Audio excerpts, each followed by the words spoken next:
रात के 2 बजे का सन्नाटा, एक जागती हुई स्क्रीन और माउस का एक ऐसा सिंगल क्लिक जिसकी कीमत पलक झपकते ही 50,000 रुपए चुकानी पड़ी। 50,000, और वो भी एक पल में। हाँ, लिटरली 1 सेकंड में। और आमतौर पर जब हम किसी साइबर अपराध के बारे में सुनते हैं तो हमें लगता है कि शिकार कोई ऐसा इंसान होगा जिसे तकनीक की बहुत ज्यादा समझ नहीं है। सही बात है, कोई बुजुर्ग इंसान हो सकता है या कोई ऐसा जो इंटरनेट पे बिल्कुल नया हो। बिल्कुल।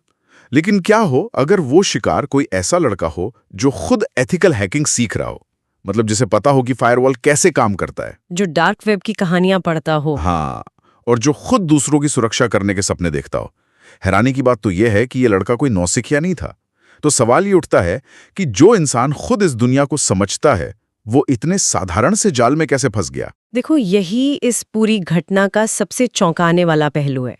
जब तकनीक का जानकार इंसानी मात खा जाए तो इसका सीधा सा मतलब है कि हमला कंप्यूटर सिस्टम पर नहीं बल्कि उस इंसान के दिमाग पर हुआ है। बिल्कुल, और इसी रहस्य को आज हम डिकोड करने वाले हैं। सेफएक्स के संस्थापक संयम कुमार ने एक बेहद दिलचस्प और आंखें खोल देने वाली केस स्टडी साझा की है। इसका नाम है एक क्लिक और सब खत्म। नाम ही काफी डरावना है ना? ये कहानी आरव नाम के उसी एथिकल हैकर की है जिसका मैंने अभी जिक्र किया। इस डीप डाइव के जरिए हम ये समझने की कोशिश करेंगे कि हैकर्स कैसे हमारे दिमाग के लॉजिक को बाईपास कर देते हैं और कैसे एक विक्टिम एक रक्षक में बदल सकता है। ये विक्टिम से प्रोटेक्टर बनने वाला सफर बहुत जरूरी है समझना। हाँ, तो चलिए सीधे उस रात 2 बजे के सीन में चलते हैं। केस स्टडी में एक बहुत ही खास डिटेल है कि ये घटना दिन के उजाले में नहीं हुई। रात के 2 बजे जब शहर सो रहा था, आरव के इनबॉक्स में एक ईमेल आता है और उस ईमेल में लिखा था, आपका बैंक अकाउंट ब्लॉक हो गया है, तुरंत वेरीफाई करें। अब मुझे एक बात बिल्कुल समझ नहीं आ रही। एक हैकर जो तकनीक जानता है वो ईमेल का डोमेन नेम क्यों नहीं चेक करेगा? वो सीधा लिंक पर क्लिक क्यों करेगा? क्योंकि उस वक्त आरव का दिमाग एक टेक एक्सपर्ट की तरह काम ही नहीं कर रहा था। अच्छा। हाँ, यहाँ हमें ह्यूमन साइकोलॉजी को समझना होगा। दिन के वक्त हमारा प्री फ्रंटल कॉर्टेक्स, जो दिमाग का लॉजिकल हिस्सा है, वो पूरी तरह से एक्टिव रहता है। वो हर चीज का विश्लेषण करता है बिल्कुल। लेकिन रात के 2 बजे जब शरीर और दिमाग थके होते हैं तब हमारी सोचने समझने की क्षमता अपने सबसे निचले स्तर पर होती है। मनोविज्ञान में इसे कॉग्निटिव लोड कहते हैं। ओके, तो वो थका हुआ था। हाँ, ऐसे में जब अचानक कोई खतरे का संदेश आता है जैसे कि अकाउंट ब्लॉक, तो दिमाग का लॉजिकल हिस्सा काम करना बंद कर देता है और अमिगडाला एक्टिवेट हो जाता है। अमिगडाला दिमाग का वो हिस्सा जो डर और खतरे को प्रोसेस करता है। एकदम सही, इसे अमिगडाला हाईजैक कहते हैं। ओह, अमिगडाला हाईजैक। हाँ, उस ईमेल में लिखे शब्द तुरंत वेरीफाई करें ने एक कृत्रिम घबराहट पैदा कर दी। जब यह हाईजैक होता है तो इंसान का दिमाग फाइट या फ्लाइट मोड में चला जाता है। उसे लगा कि अगर उसने तुरंत एक्शन नहीं लिया तो उसका सारा पैसा डूब जाएगा। बिल्कुल।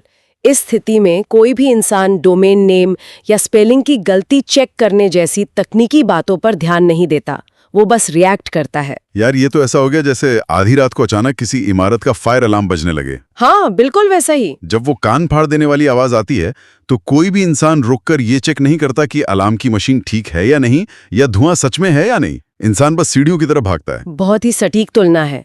हैकर ने आरव के दिमाग में वही डिजिटल फायर अलार्म बजा दिया था। और हैकर्स इस बात को बहुत अच्छे से जानते हैं। वे तकनीक का इस्तेमाल सिर्फ वो अलार्म बजाने के लिए करते हैं, उसके बाद का काम तो डरा हुआ इंसान खुद कर देता है। वो खुद अपने हाथों से अपनी सुरक्षा की दीवारें गिरा देता है। एग्जैक्टली। और आरव के साथ भी ठीक वैसा ही हुआ। जैसे ही उसने उस लिंक पर क्लिक किया, उसके सामने एक वेबसाइट खुली। केस स्टडी बताती है कि वो वेबसाइट बिल्कुल असली बैंक जैसी दिख रही थी। रंग, डिजाइन, लोगो, सब कुछ वैसा ही। और आरव ने उस घबराहट में अपनी लॉगिन आईडी डाली, अपना पासवर्ड डाला। और फिर वो सबसे बड़ी गलती कर दी, उसने अपना ओटीपी भी डाल दिया। अब रुको, यहां मुझे एक बहुत बड़ी तकनीकी उलझन है। बताइए, क्या उलझन है? हम हमेशा से सुनते आए हैं कि OTP one time password banking सुरक्षा का सबसे मजबूत हथियार है। हाँ, बैंक तो यही कहते हैं। बैंक कहते हैं कि ओटीपी सिर्फ हमारे पर्सनल फोन पर आता है और वो सिस्टम से पूरी तरह से लॉक होता है। तो फिर एक नकली वेबसाइट ने उस ओटीपी को असली बैंक के सर्वर पर बाईपास कैसे कर दिया? क्या बैंक का फायरवॉल इतना कमजोर है कि कोई भी नकली पेज उसका ओटीपी स्वीकार कर ले? ये एक बहुत ही शानदार सवाल है और यहीं पर हैकर्स की असली तकनीकी चालाकी सामने आती है। देखिए, बैंक का सिस्टम कमजोर नहीं है। तो फिर हुआ क्या? यहाँ man in the middle attack का इस्तेमाल हुआ है। इसे ऐसे समझिए, जब आरव उस नकली वेबसाइट पर अपनी आईडी और पासवर्ड टाइप कर रहा था, तो वो जानकारी किसी हैकर के डेटाबेस में सेव नहीं हो रही थी। अच्छा, तो फिर कहाँ जा रही थी? उस नकली पेज के पीछे एक ऑटोमेटेड स्क्रिप्ट चल रही थी। मतलब कोई बॉट या प्रोग्राम जो रियल टाइम में काम कर रहा था? बिल्कुल। जैसे ही आरव ने नकली पेज पर अपना पासवर्ड डाला, उस स्क्रिप्ट ने मिलीसेकंड्स के अंदर वही आईडी और पासवर्ड असली बैंक की वेबसाइट पर एंटर कर दिया। अरे बाप रे! अब असली बैंक के सिस्टम को लगा कि आरव खुद लॉगिन कर रहा है, इसलिए बैंक ने आरव के फोन पर असली ओटीपी भेज दिया। ओहो, तो आरव के फोन पर जो ओटीपी आया वो असल में असली बैंक ने ही भेजा था। हाँ, और आरव को लगा कि ये इस नकली पेज का वेरिफिकेशन प्रोसेस है। समझ रहा हूँ। जैसे ही आरव ने वो असली ओटीपी उस नकली पेज पर टाइप किया, उस ऑटोमेटेड स्क्रिप्ट ने उसे तुरंत कॉपी किया और असली बैंक के पेज पर पेस्ट कर दिया। और बैंक का सिस्टम तो ये देखेगा कि सही ओटीपी आया है। एग्जैक्टली। बैंक ने तिजोरी का दरवाजा खोल दिया और अगले ही पल आरव के अकाउंट से 50,000 रुपए गायब हो गए। ये सब कुछ इतनी तेजी से होता है कि सोचने का मौका ही नहीं मिलता। ये तो लिटरली किसी बैंक के असली एटीएम के ठीक बगल में एक नकली एटीएम खड़ा करने जैसा है। बिल्कुल सही कहा। सब कुछ असली जैसा दिखता है, इंसान अपना कार्ड डालता है, पिन दबाता है और मशीन उसे प्रोसेस करने का नाटक करती है, जबकि असल में वो पीछे से असली बैंक से पैसे निकाल रही होती है। हाँ, ये एनालॉजी एकदम परफेक्ट है। लेकिन मुझे एक बात बताइए, क्या हैकर को ये पता था कि वो एक एथिकल हैकर को लूट रहा है? ज्यादातर मामलों में बिल्कुल नहीं। अगर हम इस पूरे फिशिंग इकोसिस्टम को समझें, तो हैकर्स किसी एक इंसान को निशाना बनाकर स्नाइपर की तरह गोली नहीं चलाते। तो वो क्या करते हैं? वे समुद्र में एक बहुत बड़ा जाल फेंकते हैं। डार्क वेब पर आजकल फिशिंग एज ए सर्विस नाम के टूल किट बिकते हैं। Phishing as a service? मतलब जैसे हम कोई सॉफ्टवेयर सब्सक्रिप्शन खरीदते हैं, वैसे ही अपराध के टूल बिक रहे हैं। हाँ, बिल्कुल। कुछ $100 में हैकर्स को एक पूरा ऑटोमेटेड सिस्टम मिल जाता है, जो लाखों लोगों को एक साथ वो अकाउंट ब्लॉक वाला ईमेल भेज सकता है। बाप रे! उन्हें नहीं पता कि स्क्रीन के उस पार आरव बैठा है या कोई और। उन्हें बस इस बात से मतलब है कि उन लाखों लोगों में से अगर 0.1% लोग भी उस कृत्रिम घबराहट का शिकार हो गए, तो उनका काम हो गया। ये पूरी तरह से एक नंबर गेम है। एकदम। ये बहुत ही डराने वाली बात है। और आरव के लिए तो ये किसी बुरे सपने से कम नहीं था। 50,000 रुपए कटना, और वो भी एक ऐसे इंसान के अकाउंट से जिसे खुद को हैकर कहना पसंद था। वो हार बहुत पर्सनल रही होगी उसके लिए। बिल्कुल। केस स्टडी में बताया गया है कि वो उस रात सो नहीं पाया। उसके हाथ कांप रहे थे और दिमाग में बस एक ही सवाल घूम रहा था, मेरे साथ ही क्यों? ये हार सिर्फ पैसों की नहीं थी, उसके आत्मविश्वास की थी। आमतौर पर जब ऐसा होता है तो इंसान पुलिस के पास जाता है, बैंक के चक्कर काटता है। और कई लोग तो डर के मारे हमेशा के लिए ऑनलाइन ट्रांजैक्शन करना ही बंद कर देते हैं। हाँ, लेकिन आरव ने हार नहीं मानी। जी हाँ, यहीं से आरव का सफर एक अलग दिशा में मुड़ता है। उसने तय किया कि वो सिर्फ एक विक्टिम बनकर नहीं रहेगा। उसने उस हार को अपनी ताकत बना लिया। ये मुझे वैक्सीन के काम करने के तरीके की याद दिलाता है। वैक्सीन? वो कैसे? जैसे कोई वायरस जब शरीर पर हमला करता है, तो साइंस उसी वायरस के मृत या कमजोर रूप का इस्तेमाल करके शरीर की इम्यूनिटी बढ़ा देता है, ताकि अगली बार जब वो वायरस आए तो शरीर लड़ने के लिए तैयार हो। बिल्कुल। आरव ने भी हैकर के उन तरीकों को अपनी डिजिटल वैक्सीन बना लिया। उसने फिशिंग अटैक्स, डोमेन स्पूफिंग और साइबर सुरक्षा के हर पहलू को गहराई से पढ़ना शुरू किया। महीनों तक वो इसी उधेड़-बुन में लगा रहा कि ये सिस्टम काम कैसे करता है। आरव का ये नजरिया बहुत महत्वपूर्ण है। देखिए, लोग अक्सर लाखों रुपए का एंटीवायरस सॉफ्टवेयर खरीद लेते हैं और सोचते हैं कि अब वो पूरी तरह सुरक्षित है। लेकिन आज के समय की सच्चाई ये है कि हैकर्स अब कंप्यूटर के सिस्टम को हैक करने में अपनी ऊर्जा बर्बाद नहीं करते। क्यों?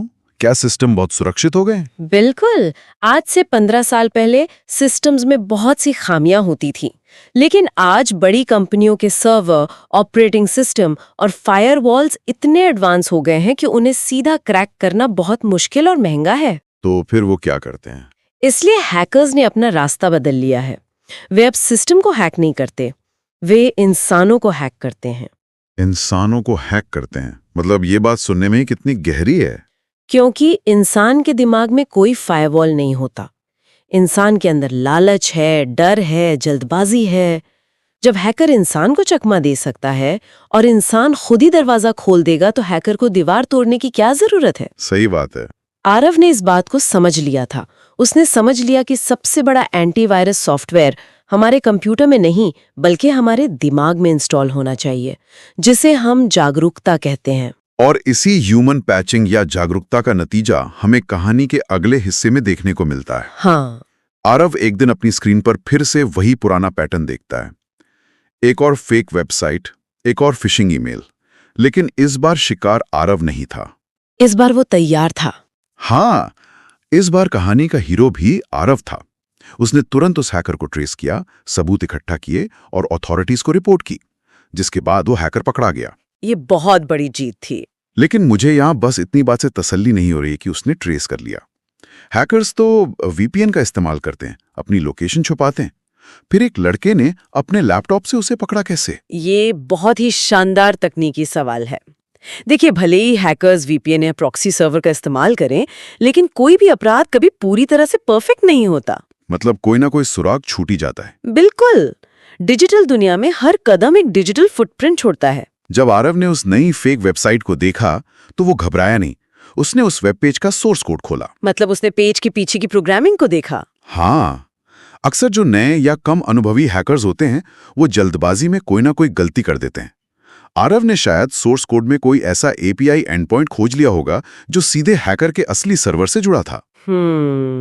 या फिर उसने उस फेक डोमेन की रिवर्स डीएनएस ट्रैकिंग की होगी। रुको, ये रिवर्स डीएनएस क्या होता है? जब आप कोई वेबसाइट बनाते हैं तो उसे किसी न किसी सर्वर पर होस्ट करना पड़ता है और डोमेन रजिस्टर करना पड़ता है। आरव ने उस डोमेन की हुईज डायरेक्टरी खंगाली होगी। अच्छा, तो वो पब्लिक रिकॉर्ड्स चेक कर रहा था। हाँ, कई बार हैकर्स जो एसएसएल सर्टिफिकेट एक फेक साइट के लिए इस्तेमाल करते हैं, वही सर्टिफिकेट वो अपनी दूसरी साइट्स पर भी इस्तेमाल करते हैं। ओहो, तो उसने वो कड़ी जोड़ दी। बिल्कुल। आरव ने इस पैटर्न को जोड़कर उस सर्वर का असली आईपी एड्रेस निकाल लिया होगा जो वीपीएन के पीछे छिपा था। क्या बात है! जैसे ही आईपी एड्रेस मिला, उसने इंटरनेट सर्विस प्रोवाइडर और साइबर सेल को वो सारे सर्वर लॉग सौंप दिए। पुलिस के लिए उस आईपी एड्रेस के जरिए हैकर के असली कंप्यूटर तक पहुंचना बहुत आसान हो गया। मतलब उसने दुश्मन के ही बिछाए जाल के धागों को पकड़कर उसे वापस खींच लिया। ये वाकई किसी डिजिटल थ्रिलर फिल्म जैसा है। लिटरली। और आज वही आरव दूसरों को ऑनलाइन सुरक्षित रहना सिखा रहा है। इसी मोड़ पर सेफेक्स के संस्थापक संयम कुमार का वो संदेश आता है जो इस पूरी चर्चा का केंद्र है। क्या संदेश है वो? एक क्लिक आपकी जिंदगी बदल सकता है। या तो आप विक्टिम बनेंगे या प्रोटेक्टर। तो अगर हम इस बात का विश्लेषण करें तो क्या एक आम डिजिटल नागरिक को सुरक्षित रहने के लिए आरव की तरह रिवर्स डीएनएस और सर्वर लॉग्स खंगालने होंगे? बिल्कुल नहीं। हर किसी को हैकर या फोरेंसिक एक्सपर्ट बनने की जरूरत नहीं है। संयम कुमार का वो संदेश दरअसल पैटर्न पहचानने की कला के बारे में है। पैटर्न पहचानना? इसे आम जिंदगी के उदाहरण से कैसे समझेंगे? अगर कोई अनजान व्यक्ति सड़क पर अचानक आके किसी से कहे कि मुझे अपने घर की चाबी दे दो, तुम्हारे घर में बम रखा है, तो क्या कोई भी समझदार इंसान उसे चाबी देगा? बिल्कुल नहीं। क्योंकि वो हमारे रोजमर्रा के सामाजिक व्यवहार का पैटर्न नहीं है। हमारा दिमाग तुरंत अलर्ट हो जाता है कि कुछ तो गड़बड़ है। डिजिटल दुनिया में भी हमें बस यही करना है। जब वो कहते हैं कि एक क्लिक चुनाव है, तो इसका मतलब है कि हमें उस कृत्रिम घबराहट वाले पैटर्न को पहचानना है। मतलब अकाउंट ब्लॉक, लाखों की लॉटरी या पासवर्ड तुरंत बदलें, ये सब वो पैटर्न है जो हमें डराने के लिए बनाए गए हैं। ठीक कहा। हम जब सड़क पार करते हैं तो बिना सोचे दोनों तरफ देखते हैं, है ना? हाँ, वो हमारी एक सुरक्षित आदत बन चुकी है। उसी तरह डिजिटल दुनिया में भी किसी लिंक पर क्लिक करने से पहले 1 सेकंड रुकना, सेंडर का ईमेल एड्रेस ध्यान से देखना और खुद से पूछना कि क्या ये लॉजिकल है, ये हमारी डिजिटल आदत होनी चाहिए। सही बात है। आरव प्रोटेक्टर इसलिए बना क्योंकि उसने इस पैटर्न को समझा और इसे तोड़ा। हम सभी सिर्फ वो 1 सेकंड का पॉज लेकर खुद के प्रोटेक्टर बन सकते हैं। तो अगर इस पूरी केस स्टडी को समेटे तो ये महज एक अपराध की कहानी नहीं है। ये 2 बजे रात की उस कमजोरी से शुरू होकर 50,000 रुपए की कीमत चुकाने और फिर उस दर्द को एक डिजिटल वैक्सीन में बदलने का सफर है। बिल्कुल। ये हमें सिखाता है कि इंटरनेट पर हमारी उंगलियां हर दिन सैकड़ों लिंक्स पर मंडराती हैं, लेकिन जहां भी तुरंत या अर्जेंट शब्द दिखे, वही वो पल है जहां हमें सबसे ज्यादा रुकने की जरूरत है। क्योंकि डिजिटल दुनिया में जल्दबाजी ही हैकर का सबसे बड़ा हथियार है। हाँ, लेकिन इस डीप डाइव को खत्म करने से पहले एक ऐसा विचार है जो शायद 50,000 रुपए चोरी होने से भी ज्यादा परेशान करने वाला है। वो क्या? आज की कहानी में तो एक नकली वेबसाइट ने ओटीपी मांगा, पैसे कटे और तुरंत फोन पर एक मैसेज आ गया। एक बहुत बड़ा शोर हुआ, एक अलार्म बजा, जिससे आरव को पता चल गया कि वो लूट चुका है। उसने तुरंत एक्शन ले लिया। लेकिन जरा सोचिए, हम दिन भर में जाने अनजाने में ऐसी कितनी वेबसाइट्स, कितने नए ऐप्स या कितने नियम और शर्तों वाले बॉक्स पर अग्री क्लिक करते हैं। अनगिनत बार। वो ऐप्स हमसे कोई ओटीपी नहीं मांगते, वो हमारे बैंक से तुरंत पैसे भी नहीं निकालते हैं। वो बस चुपचाप हमारे फोन के बैकग्राउंड में चलते रहते हैं। वो हमारी लोकेशन ट्रैक कर रहे हैं, हमारी डिजिटल आदतें रिकॉर्ड कर रहे हैं, हम किस चीज पर कितनी देर रुकते हैं, वो सब डेटा इकट्ठा कर रहे हैं। ये सच में डरावना है। क्या ऐसा हो सकता है कि हम सभी रोजाना, हर मिनट किसी न किसी रूप में हैक हो रहे हों, हमारी प्राइवेसी छिन रही हो और हमें पता भी ना चले? क्योंकि इस चोरी का कोई अलार्म नहीं बजता। बिल्कुल, बैंक से कोई एसएमएस नहीं आता। अगली बार जब स्क्रीन पर किसी अनजान लिंक या ऐप को परमिशन दें, तो उस सन्नाटे के बारे में जरूर सोचिएगा। उस साइलेंट डेटा हैकिंग के बारे में सोचिएगा, जिसमें आप विक्टिम तो हैं, लेकिन आपको पता ही नहीं कि आपको प्रोटेक्टर बनने की जरूरत है।